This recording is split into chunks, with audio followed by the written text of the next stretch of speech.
英語聞き流しリスニング、英語テキストと MP3 音声ダウンロードは、ホームページからご利用いただけます。88thpp.com、88thpp.com。Chapter 12 Camp Lawrence. Beth was postmistress, for, being most at home, she could attend to it regularly, and dearly liked the daily task of unlocking the little door and distributing the mail. One July day she came in with her hands full, and went about the house leaving letters and parcels like the penny post. "Here's your posy, Mother. Laurie never forgets that," she said, putting the fresh nosegay in the vase that stood in Mommy's corner, and was kept supplied by the affectionate boy.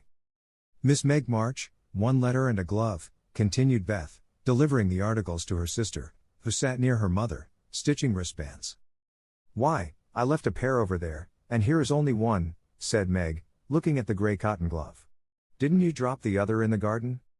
"No, I'm sure I didn't, for there was only one in the office. I hate to have odd gloves. Never mind, the other may be found. My letter is only a translation of the German song I wanted. I think Mr. Brooke did it, for this isn't Laurie's writing." Mrs. March glanced at Meg, who was looking very pretty in her gingham morning gown, with the little curls blowing about her forehead, and very womanly, as she sat sewing at her little work table, full of tidy white rolls, so unconscious of the thought in her mother's mind as she sewed and sang, while her fingers flew and her thoughts were busied with girlish fancies as innocent and fresh as the pansies in her belt, that Mrs. March smiled and was satisfied. 2 letters for Dr. Joe, a book, and a funny old hat, which covered the whole post office and stuck outside, said Beth, laughing as she went into the study where Joe sat writing. "What a sly fellow Laurie is. I said I wished bigger hats were the fashion, because I burn my face every hot day. He said, 'Why mind the fashion? Wear a big hat, and be comfortable.'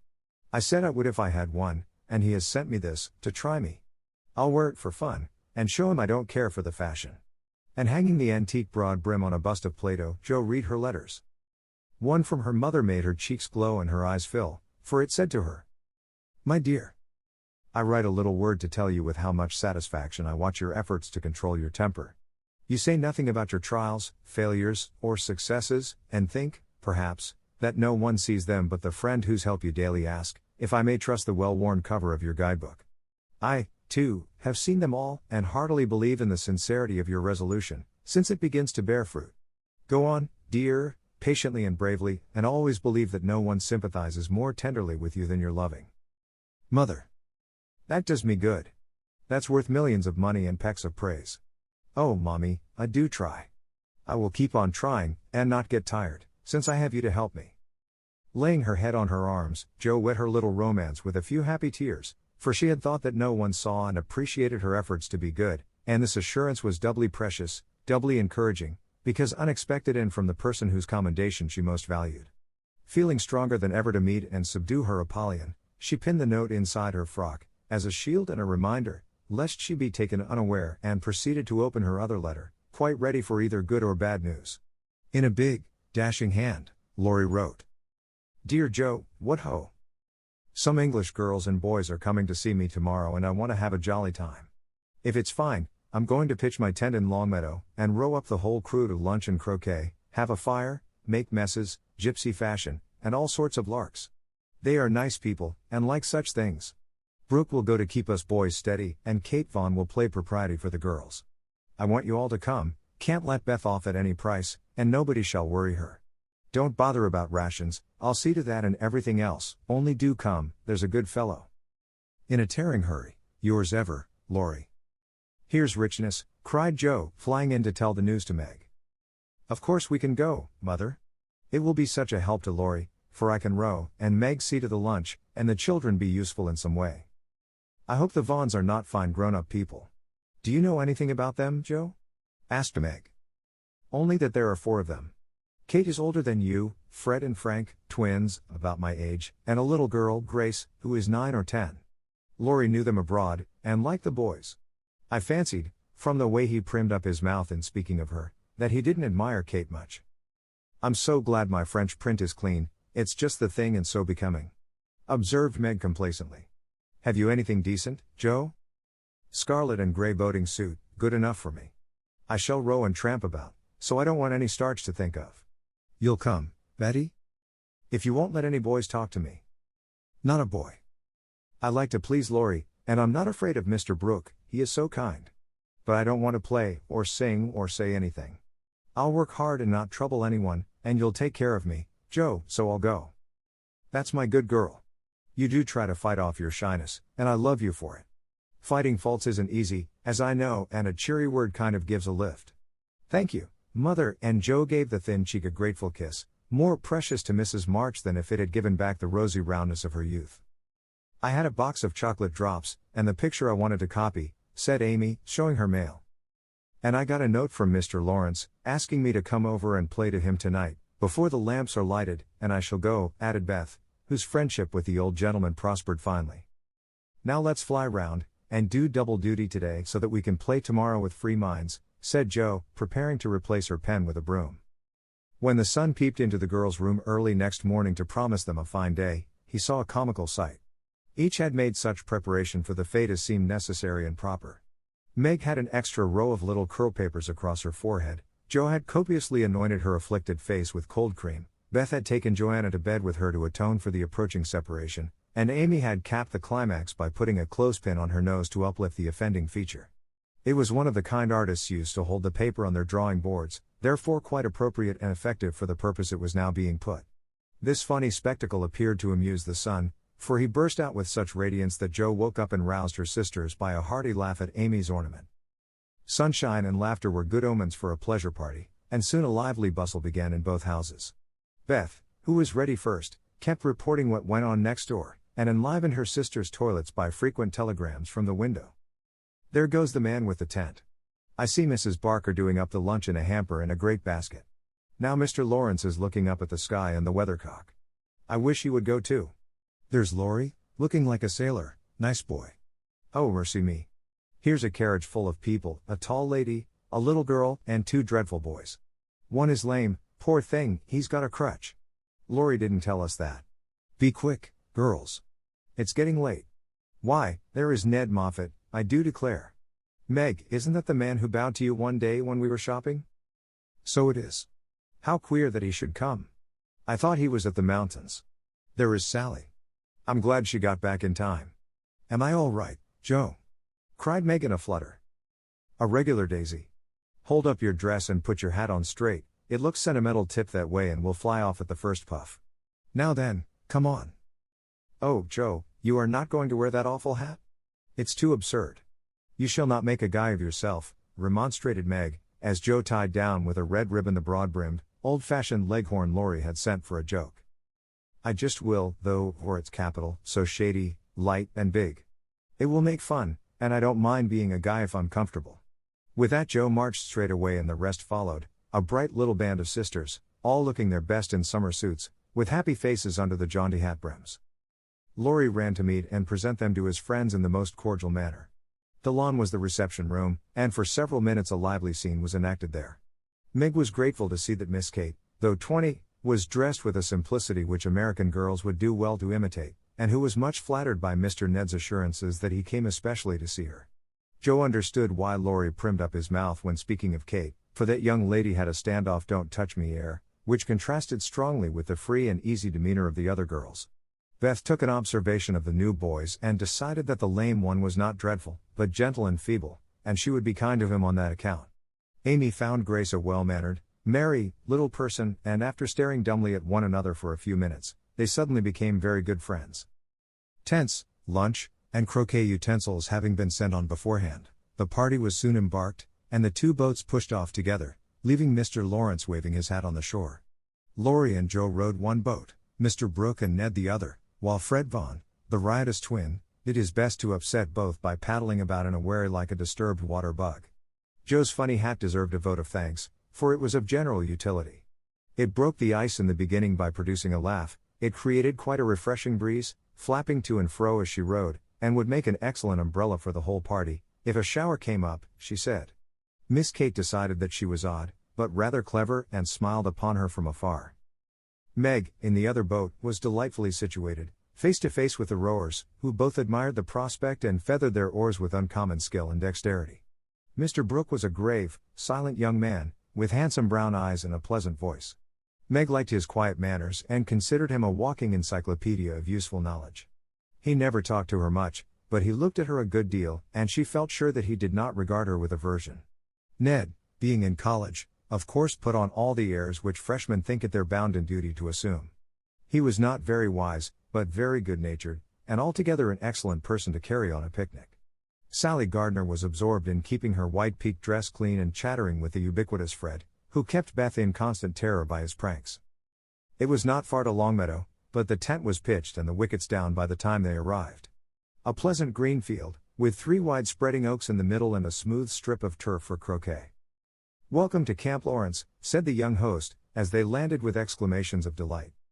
"Brooke is Commander-in-Chief, I am Commissary General, the other fellows are staff officers, and you, ladies, are company. The tent is for your especial benefit and that oak is your drawing room, this is the mess room and the third is the camp kitchen. Now, let's have a game before it gets hot, and then we'll see about dinner." Frank, Beth, Amy, and Grace sat down to watch the game played by the other 8. Mr. Brooke chose Meg, Kate, and Fred. Laurie took Sally, Joe, and Ned. The English played well, but the Americans played better, and contested every inch of the ground as strongly as if the spirit of '76 inspired them. Joe and Fred had several skirmishes and once narrowly escaped high words. Joe was through the last wicket and had missed the stroke, which failure ruffled her a good deal. Fred was close behind her and his turn came before hers. He gave a stroke, his ball hit the wicket, and stopped an inch on the wrong side. No one was very near, and running up to examine, he gave it a sly nudge with his toe, which put it just an inch on the right side. "I'm through. Now, Miss Joe, I'll settle you, and get in first," cried the young gentleman, swinging his mallet for another blow. "You pushed it. I saw you." "It's my turn now," said Joe sharply. "Upon my word, I didn't move it. It rolled a bit, perhaps, but that is allowed. So, stand off please, and let me have a go at the stake." "We don't cheat in America, but you can, if you choose," said Joe angrily. "Yankees are a deal the most tricky, everybody knows." "There you go," returned Fred, croqueting her ball far away. Joe opened her lips to say something rude, but checked herself in time, colored up to her forehead and stood a minute, hammering down a wicket with all her might, while Fred hit the stake and declared himself out with much exultation. She went off to get her ball, and was a long time finding it among the bushes, but she came back, looking cool and quiet, and waited her turn patiently. It took several strokes to regain the place she had lost, and when she got there, the other side had nearly won, for Kate's ball was the last but one and lay near the stake. "By George, it's all up with us. Goodbye, Kate. Miss Joe owes me one, so you are finished," cried Fred excitedly, as they all drew near to see the finish. "Yankees have a trick of being generous to their enemies," said Joe, with a look that made the lad redden, "especially when they beat them," she added, as, leaving Kate's ball untouched, she won the game by a clever stroke. Laurie threw up his hat, then remembered that it wouldn't do to exult over the defeat of his guests, and stopped in the middle of the cheer to whisper to his friend, "Good for you, Joe. He did cheat, I saw him. We can't tell him so, but he won't do it again, take my word for it." Meg drew her aside, under pretense of pinning up a loose braid, and said approvingly, "It was dreadfully provoking, but you kept your temper, and I'm so glad, Joe. Don't praise me, Meg, for I could box his ears this minute. I should certainly have boiled over if I hadn't stayed among the nettles till I got my rage under control enough to hold my tongue. It's simmering now, so I hope he'll keep out of my way," returned Joe, biting her lips as she glowered at Fred from under her big hat. "Time for lunch," said Mr. Brooke, looking at his watch. "Commissary General, will you make the fire and get water, while Miss March, Miss Sally, and I spread the table? Who can make good coffee?" "Joe can," said Meg, glad to recommend her sister. So Joe, feeling that her late lessons in cookery were to do her honor, went to preside over the coffee pot, while the children collected dry sticks, and the boys made a fire and got water from a spring nearby. Miss Kate sketched and Frank talked to Beth, who was making little mats of braided rushes to serve as plates. The Commander-in-Chief and his aides soon spread the tablecloth with an inviting array of eatables and drinkables, prettily decorated with green leaves. Joe announced that the coffee was ready, and everyone settled themselves to a hearty meal, for youth is seldom dyspeptic, and exercise develops wholesome appetites. A very merry lunch it was, for everything seemed fresh and funny, and frequent peals of laughter startled a venerable horse who fed nearby. There was a pleasing inequality in the table, which produced many mishaps to cups and plates. Acorns dropped in the milk, little black ants partook of the refreshments without being invited, and fuzzy caterpillars swung down from the tree to see what was going on. 3 white-headed children peeped over the fence, and an objectionable dog barked at them from the other side of the river with all his might and main. "There's salt here," said Laurie, as he handed Joe a saucer of berries. "Thank you, I prefer spiders," she replied, fishing up two unwary little ones who had gone to a creamy death. "How dare you remind me of that horrid dinner party, when yours is so nice in every way," added Joe, as they both laughed and ate out of one plate, the china having run short. "I had an uncommonly good time that day, and haven't got over it yet. This is no credit to me, you know, I don't do anything. It's you and Meg and Brooke who make it all go, and I'm no end obliged to you. What shall we do when we can't eat any more?" asked Laurie, feeling that his trump card had been played when lunch was over. "Have games till it's cooler. I brought authors, and I dare say Miss Kate knows something new and nice. Go and ask her. She's company, and you ought to stay with her more." "Aren't you company too? I thought she'd suit Brooke, but he keeps talking to Meg, and Kate just stares at them through that ridiculous glass of hers. I'm going, so you needn't try to preach propriety, for you can't do it, Joe." Miss Kate did know several new games, and as the girls would not, and the boys could not, eat any more, they all adjourned to the drawing room to play rigmarole. One person begins a story, any nonsense you like, and tells as long as he pleases, only taking care to stop short at some exciting point, when the next takes it up and does the same. It's very funny when well done, and makes a perfect bimble of tragical comical stuff to laugh over. "Please start it, Mr. Brooke," said Kate, with a commanding air, which surprised Meg, who treated the tutor with as much respect as any other gentleman. Lying on the grass at the feet of the two young ladies, Mr. Brooke obediently began the story, with the handsome brown eyes steadily fixed upon the sunshiny river. Once on a time, a knight went out into the world to seek his fortune, for he had nothing but his sword and his shield. He traveled a long while, nearly 28 years, and had a hard time of it, till he came to the palace of a good old king, who had offered a reward to anyone who could tame and train a fine but unbroken colt, of which he was very fond.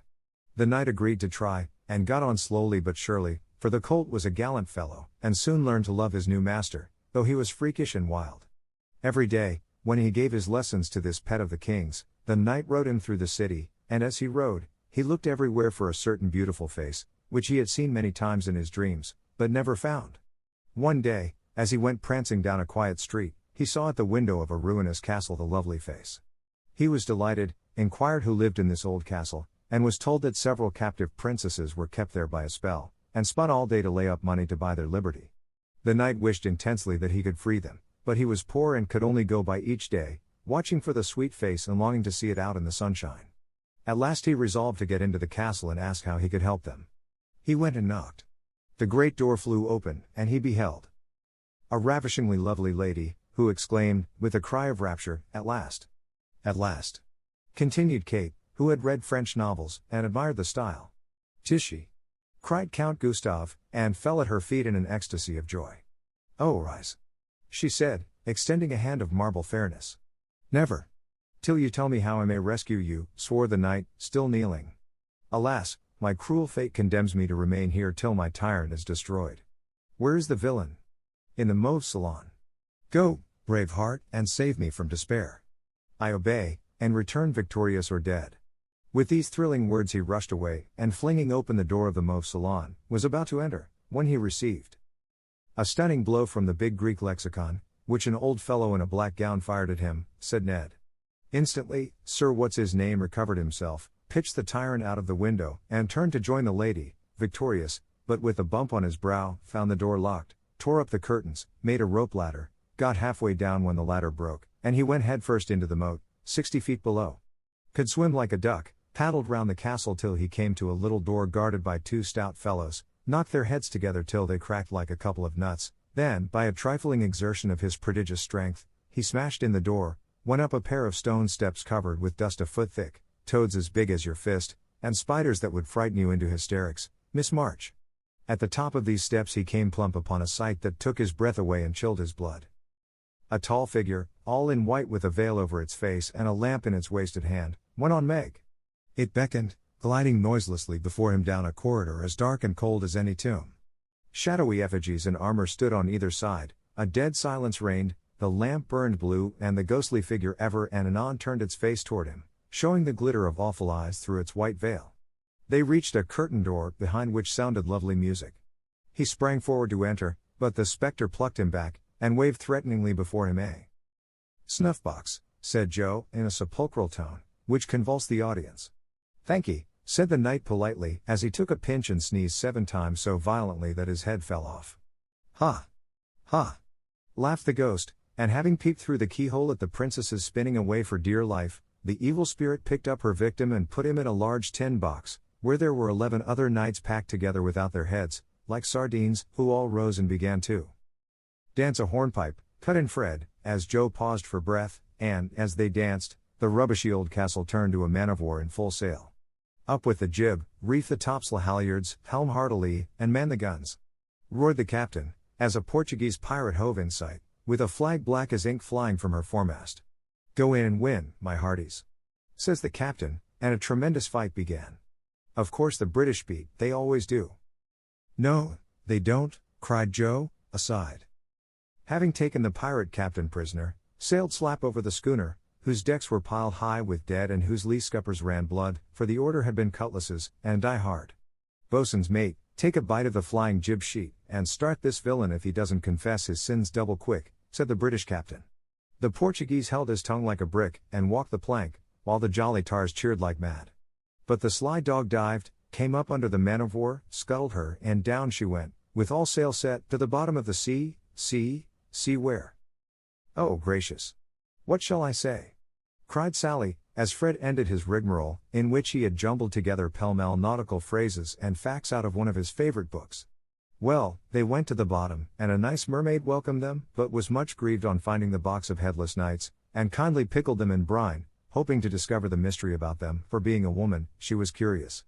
By and by a diver came down, and the mermaid said, I'll give you a box of pearls if you can take it up, for she wanted to restore the poor things to life, and couldn't raise the heavy load herself. So the diver hoisted it up, and was much disappointed on opening it to find no pearls. He left it in a great lonely field, where it was found by a little goose girl, who kept 100 fat geese in the field, said Amy, when Sally's invention gave out. The little girl was sorry for them, and asked an old woman what she should do to help them. Your geese will tell you, they know everything, said the old woman. So she asked what she should use for new heads, since the old ones were lost, and all the geese opened their 100 mouths and screamed. Cabbages, continued Laurie promptly.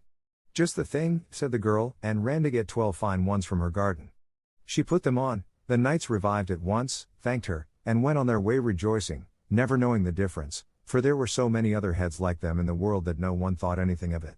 The knight in whom I'm interested went back to find the pretty face, and learned that the princesses had spun themselves free and all gone and married, but one. He was in a great state of mind at that, and mounting the colt, who stood by him through thick and thin, rushed to the castle to see which was left. Peeping over the hedge, he saw the queen of his affections picking flowers in her garden. Will you give me a rose? Said he. You must come and get it. I can't come to you, it isn't proper, said she, as sweet as honey. He tried to climb over the hedge, but it seemed to grow higher and higher. Then he tried to push through, but it grew thicker and thicker, and he was in despair. So he patiently broke twig after twig till he had made a little hole through which he peeped, saying imploringly, Let me in. Let me in. But the pretty princess did not seem to understand, for she picked her roses quietly, and left him to fight his way in. Whether he did or not, Frank will tell you. I can't. I'm not playing, I never do, said Frank, dismayed at the sentimental predicament out of which he was to rescue the absurd couple. Beth had disappeared behind Joe, and Grace was asleep. So the poor knight is to be left sticking in the hedge, is he? Asked Mr. Brooke, still watching the river and playing with a wild rose in his buttonhole. I guess the princess gave him a posy, and opened the gate after a while, said Laurie, smiling to himself, as he threw acorns at his tutor.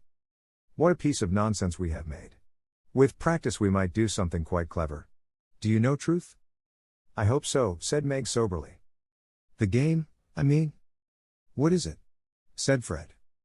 Why, you pile up your hands, choose a number, and draw out in turn, and the person who draws at the number has to answer truly any question put by the rest. It's great fun. Let's try it, said Joe, who liked new experiments.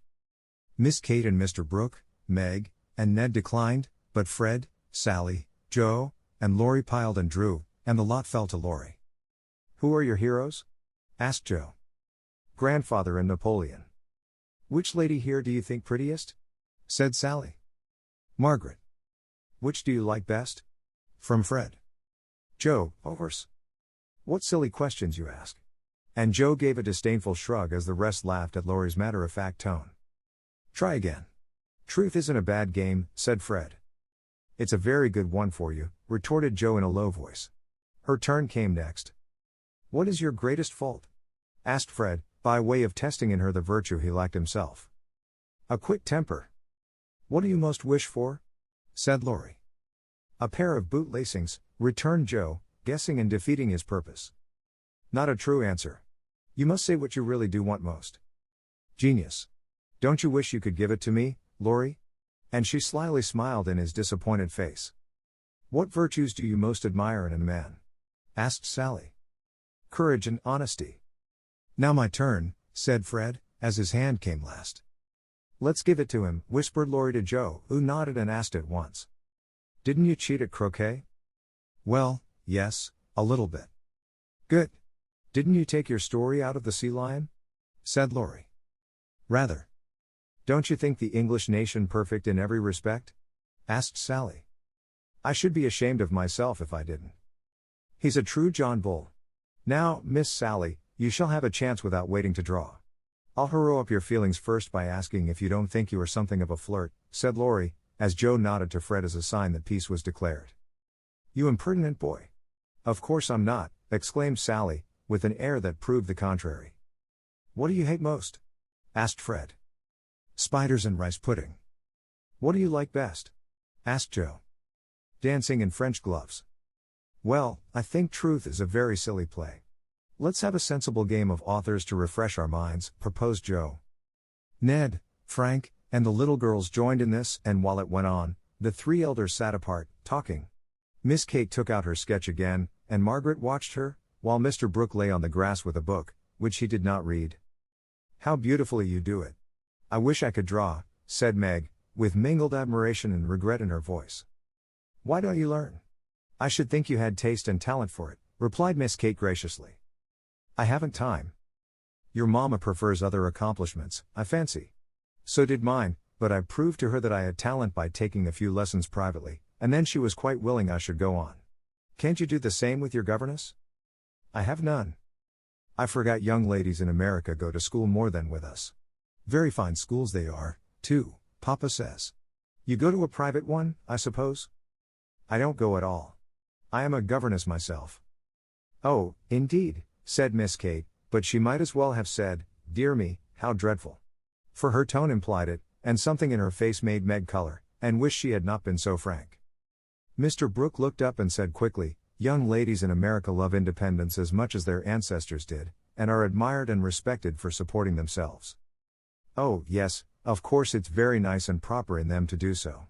We have many most respectable and worthy young women who do the same and are employed by the nobility, because, being the daughters of gentlemen, they are both well bred and accomplished, you know, said Miss Kate in a patronizing tone that hurt Meg's pride, and made her work seem not only more distasteful, but degrading. Did the German song suit, Miss March? Inquired Mr. Brooke, breaking an awkward pause. Oh, yes. It was very sweet, and I'm much obliged to whoever translated it for me. And Meg's downcast face brightened as she spoke. Don't you read German? Asked Miss Kate with a look of surprise.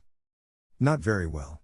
My father, who taught me, is away, and I don't get on very fast alone, for I've no one to correct my pronunciation. Try a little now. Here is Schiller's Mary Stuart and a tutor who loves to teach. And Mr. Brooke laid his book on her lap with an inviting smile. It's so hard I'm afraid to try, said Meg, grateful but bashful in the presence of the accomplished young lady beside her. I'll read a bit to encourage you. And Miss Kate read one of the most beautiful passages in a perfectly correct but perfectly expressionless manner. Mr. Brooke made no comment as she returned the book to Meg, who said innocently, I thought it was poetry.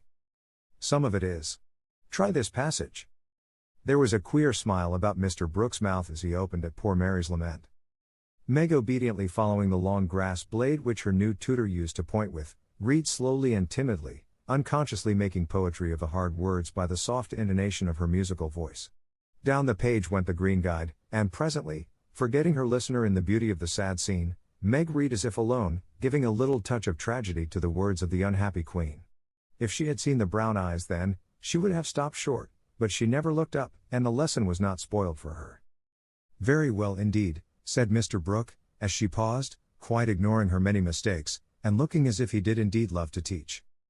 Miss Kate put up her glass, and, having taken a survey of the little tableau before her, shut her sketchbook, saying with condescension, "You've a nice accent and in time will be a clever reader. I advise you to learn, for German is a valuable accomplishment to teachers. I must look after Grace, she is romping." And Miss Kate strolled away, adding to herself with a shrug, "I didn't come to chaperone a governess, though she is young and pretty. What odd people these Yankees are. I'm afraid Laurie will be quite spoiled among them. I forgot that English people rather turn up their noses at governesses and don't treat them as we do," said Meg, looking after the retreating figure with an annoyed expression. "Tutors also have rather a hard time of it there, as I know to my sorrow. There's no place like America for us workers, Miss Margaret." And Mr. Brooke looked so contented and cheerful that Meg was ashamed to lament her hard lot. "I'm glad I live in it then. I don't like my work, but I get a good deal of satisfaction out of it after all, so I won't complain. I only wished I liked teaching as you do. I think you would if you had Laurie for a pupil. I shall be very sorry to lose him next year," said Mr. Brooke, busily punching holes in the turf. "Going to college, I suppose?" Meg's lips asked the question, but her eyes added, "And what becomes of you?" "Yes, it's high time he went, for he is ready, and as soon as he is off, I shall turn soldier. I am needed." "I am glad of that," exclaimed Meg. "I should think every young man would want to go, though it is hard for the mothers and sisters who stay at home," she added sorrowfully. "I have neither and very few friends to care whether I live or die," said Mr. Brooke rather bitterly as he absently put the dead rose in the hole he had made and covered it up, like a little grave. "Laurie and his grandfather would care a great deal, and we should all be very sorry to have any harm happen to you," said Meg heartily. "Thank you, that sounds pleasant," began Mr. Brooke, looking cheerful again, but before he could finish his speech, Ned, mounted on the old horse, came lumbering up to display his equestrian skill before the young ladies, and there was no more quiet that day. "Don't you love to ride?" asked Grace of Amy, as they stood resting after a race round the field with the others, led by Ned. "I'd dote upon it. My sister, Meg, used to ride when Papa was rich, but we don't keep any horses now, except Ellentree," added Amy, laughing. "Tell me about Ellentree. Is it a donkey?" asked Grace curiously. "Why, you see, Joe is crazy about horses and so am I, but we've only got an old side saddle and no horse. Out in our garden is an apple tree that has a nice low branch, so Joe put the saddle on it, fixed some reins on the part that turns up, and we bounce away on Ellentree whenever we like." "How funny," laughed Grace. "I have a pony at home, and ride nearly every day in the park with Fred and Kate. It's very nice, for my friends go too, and the row is full of ladies and gentlemen." "Dear, how charming. I hope I shall go abroad some day, but I'd rather go to Rome than the row," said Amy, who had not the remotest idea what the row was and wouldn't have asked for the world. Frank, sitting just behind the little girls, heard what they were saying, and pushed his crutch away from him with an impatient gesture as he watched the active lads going through all sorts of comical gymnastics. Beth, who was collecting the scattered author cards, looked up and said, in her shy yet friendly way, "I'm afraid you are tired. Can I do anything for you?" "Talk to me, please. It's dull, sitting by myself," answered Frank, who had evidently been used to being made much of at home. If he asked her to deliver a Latin oration, it would not have seemed a more impossible task to bashful Beth, but there was no place to run to, no Joe to hide behind now, and the poor boy looked so wistfully at her that she bravely resolved to try. "What do you like to talk about?" she asked, fumbling over the cards and dropping half as she tried to tie them up. "Well, I like to hear about cricket and boating and hunting," said Frank, who had not yet learned to suit his amusements to his strength. "My heart! What shall I do? I don't know anything about them," thought Beth, and forgetting the boy's misfortune in her flurry, she said, hoping to make him talk, "I never saw any hunting, but I suppose you know all about it." "I did once, but I can never hunt again, for I got hurt leaping a confounded 5-barred gate, so there are no more horses and hounds for me," said Frank with a sigh that made Beth hate herself for her innocent blunder. "Your deer are much prettier than our ugly buffaloes," she said, turning to the prairies for help and feeling glad that she had read one of the boys' books in which Joe delighted. Buffaloes proved soothing and satisfactory, and in her eagerness to amuse another, Beth forgot herself, and was quite unconscious of her sister's surprise and delight at the unusual spectacle of Beth talking away to one of the dreadful boys, against whom she had begged protection. "Bless her heart. She pities him, so she is good to him," said Joe, beaming at her from the croquet ground. I always said she was a little saint, added Meg, as if there could be no further doubt of it. I haven't heard Frank laugh so much for ever so long, said Grace to Amy, as they sat discussing dolls and making tea sets out of the acorn cups. My sister Beth is a very fastidious girl, when she likes to be, said Amy, well pleased at Beth's success. She meant fascinating, but as Grace didn't know the exact meaning of either word, fastidious sounded well and made a good impression. An impromptu circus, fox and geese, and an amicable game of croquet finished the afternoon. At sunset the tent was struck, hampers packed, wickets pulled up, boats loaded, and the whole party floated down the river, singing at the tops of their voices. Ned, getting sentimental, warbled a serenade with the pensive refrain. Alone, alone, ah. Whoa, alone. And at the lines. We each are young, we each have a heart. Oh, why should we stand thus coldly apart? He looked at Meg with such a lackadaisical expression that she laughed outright and spoiled his song. How can you be so cruel to me? He whispered, under cover of a lively chorus. You've kept close to that starched-up Englishwoman all day, and now you snub me. I didn't mean to, but you looked so funny I really couldn't help it, replied Meg, passing over the first part of his reproach, for it was quite true that she had shunned him, remembering the Moffat party and the talk after it. Ned was offended and turned to Sally for consolation, saying to her rather pettishly, there isn't a bit of flirt in that girl, is there? Not a particle, but she's a dear, returned Sally, defending her friend even while confessing her shortcomings. She's not a stricken dear anyway, said Ned, trying to be witty, and succeeding as well as very young gentlemen usually do. On the lawn where it had gathered, the little party separated with cordial good nights and goodbyes, for the Vaughns were going to Canada. As the four sisters went home through the garden, Miss Kate looked after them, saying, without the patronizing tone in her voice, in spite of their demonstrative manners, American girls are very nice when one knows them. I quite agree with you, said Mr. Brooke. 物語の続きは、ホームページからお聞きいただけます。また、テキスト、MP3 ダウンロードも合わせてご利用ください。88thpp.com 88thpp.com